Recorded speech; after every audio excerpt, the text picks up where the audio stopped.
Okay, welcome back to the channel, guys. First of all, before I get into the video, it is Merry Christmas to everybody watching, especially to my subscribers. Thank you all for subscribing to the channel, and I'm so grateful to you guys for watching me and for supporting the channel. Now, let's get back into it. Before I get into the preview of the Wolves game, I just want to say a quick word about the last game we played against Tottenham Hotspur away at Tottenham. I think my match reaction might have been a bit too negative because after I did the video, I went back to watch the game, particularly the second half of the game, and I realized that maybe the stuff that happened in the last 10 minutes of the game, or let me say 19 minutes of the game, because the referee added 9 additional minutes after our regulation time. So we ended up playing 19 minutes after the 80th minute. And all the stuff that happened right from the 80th minute when Richarlison came on is what stuck in my mind. So my whole reaction was based on that last 19 minutes after the 80 minutes. So watching the game back, I realized that it wasn't as bad. Truly, it wasn't as bad as my recency bias made me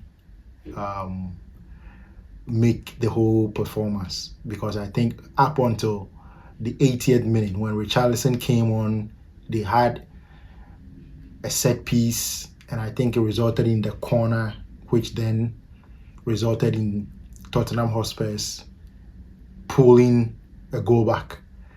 Before that 80th minute chance, the only chance they had created in the second half was from Kolo Muani, who blasted the ball. He got a shot, but it was blocked by Kerkes, and the ball ended up hitting the far post on the bar close to the standing post. So that was the only chance they had.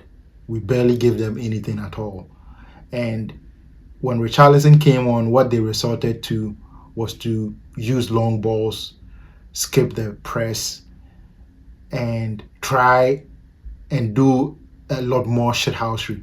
So Richarlison was brought in basically to do shithousery, to just do stuff that doesn't make any sense and try to rattle Liverpool, because they are playing at home and they were always going to get the backing of the fans. So that is what they did in that last 10 minutes. But kudos to the players for holding on. We might criticize them for the fact that it was against 10 men. But even against 10 men, when they decide to hang the ball in the air constantly, the way they were doing in that last 10 minutes to 19 minutes of the game, there is very little you can do about it. Even if you have 11 men, 2 more players than your opponent. Because what they did, they didn't pass the ball. They didn't try to string passes together. All they did was hang the ball in the air. And we didn't help ourselves as well. You can criticize the players for that, because in that last 6 to 7 minutes where Romero got the red card, we could have done more to control the game. We could have prevented them from doing the stuff that they wanted to do. They were basically trying to do things that teams have done against Liverpool this season and have been successful doing. That is hanging the ball in the air, using corners, set pieces, long throws, just creating chaos in Liverpool's penalty box. And that created a lot of panic stations among the Liverpool players. So I think it wasn't as bad.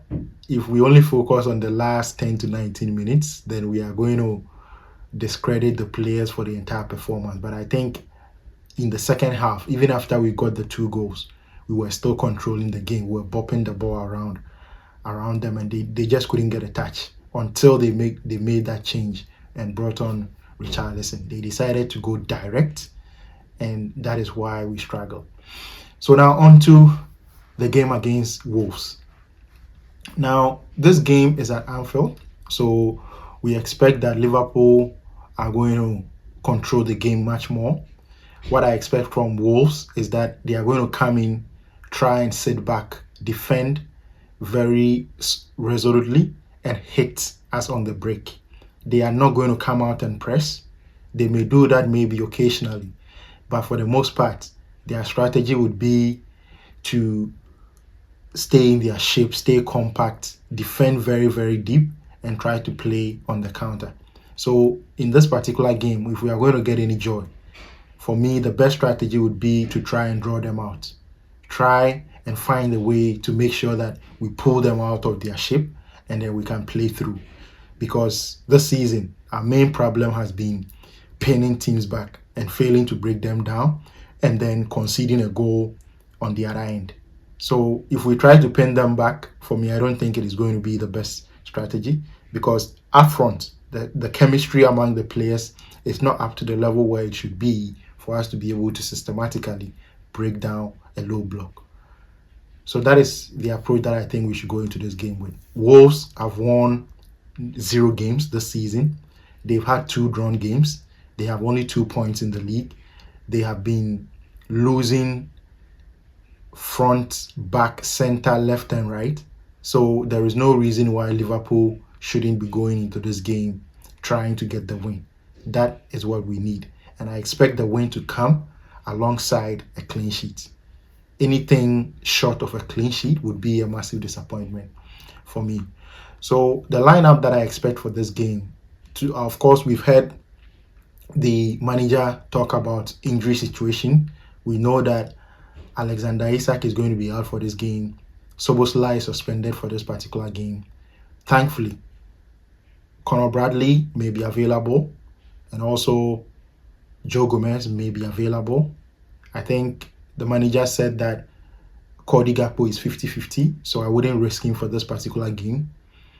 And who else? Jeremy Frimpong is also available for this particular game. So up front, we are lacking a bit of depth up front because we are lacking Mo Salah, who is playing in the AFCON, and Isak is injured.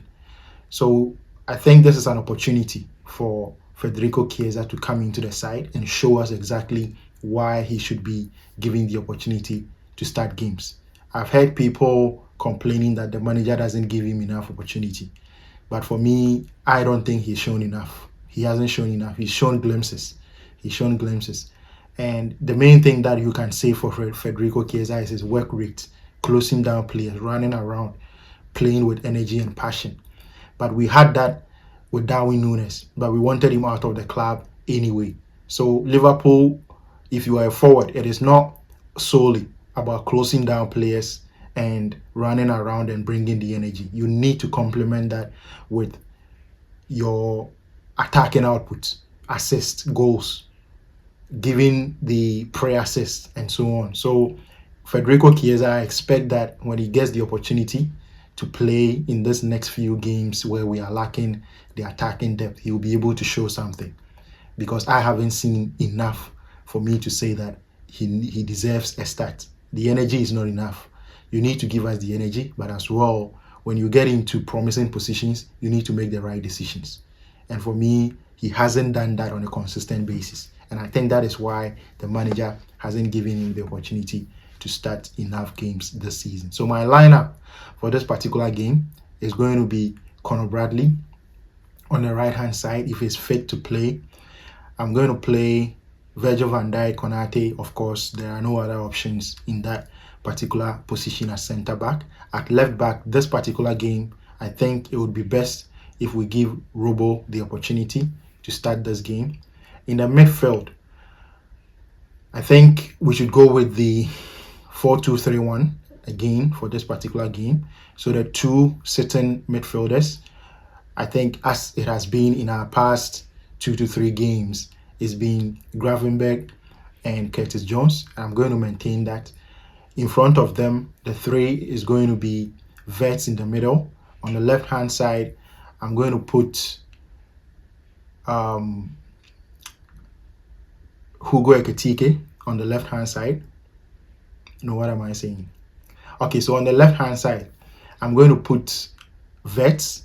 In the middle, I'm going to put McAllister. On the right is Federico Chiesa, and then up front is Hugo Ekitike. So the 4-5-1 formation is going to be at the back Bradley, Konate, Van Dijk, Robertson, and then in the middle we have Gravenberg, Curtis Jones, Verts, McAllister, Federico Chiesa, and then up front is going to be Hugo Ekitike. So that will be my lineup for this particular game in a 4-2-3-1 shape. Of course, we have Jeremy Frimpong to come from the bench if we need him, and also the likes of the youngster Rio Ngumoha is on the bench, and he'll be able to come on if we need his service. And I think we do need to give him the opportunity to play. I don't agree with the fact that the manager tends to think that he's too young, and at 17 he's played more games than any other 17-year-old in the Premier League. I think that is what the manager said in his last pre-match press conference, but I don't agree with that. There is no reason why a 17-year-old who is good enough to play should be put on the bench, because there are not many 17-year-olds playing in the Premier League. The fact that other teams are not doing it doesn't make it right, because we've seen that in other countries, Spain to be specific, there are 17-year-olds, 16-year-olds who are given the opportunity to play week in, week out, and they perform. Why? Because they are good enough to play. So if the manager, unless the manager is trying to tell us that Rio Ngumoha is not good enough, that is why he's not playing. But for me, if you are good enough, you are old enough. So I think he deserves his opportunity. If he comes in and he doesn't prove why he needs to be given the opportunity, then we can put him on the bench and give him some time to get used to playing first team football. But to say that he's young and therefore that is why he is not being given the opportunity, I do not agree with that particular idea. My prediction for the game. My prediction, I'm going to go for 2-0, a solid 2-0 performance, a professional performance where there is no jeopardy, there is no counter-attacking threats. We nip everything in the bud. Immediately it begins to develop, and we just basically control the game and win a quiet 2-0 game. That's it. It is Christmas, so we don't need all the drama. We've had enough drama in the year. Let's end the year with something very, very understated but effective. That gives us the 3 points. Thank you very much for watching the video. Don't forget to like, subscribe also if you are new here, and also hype the video if you can. Comment down below and let me know your thoughts.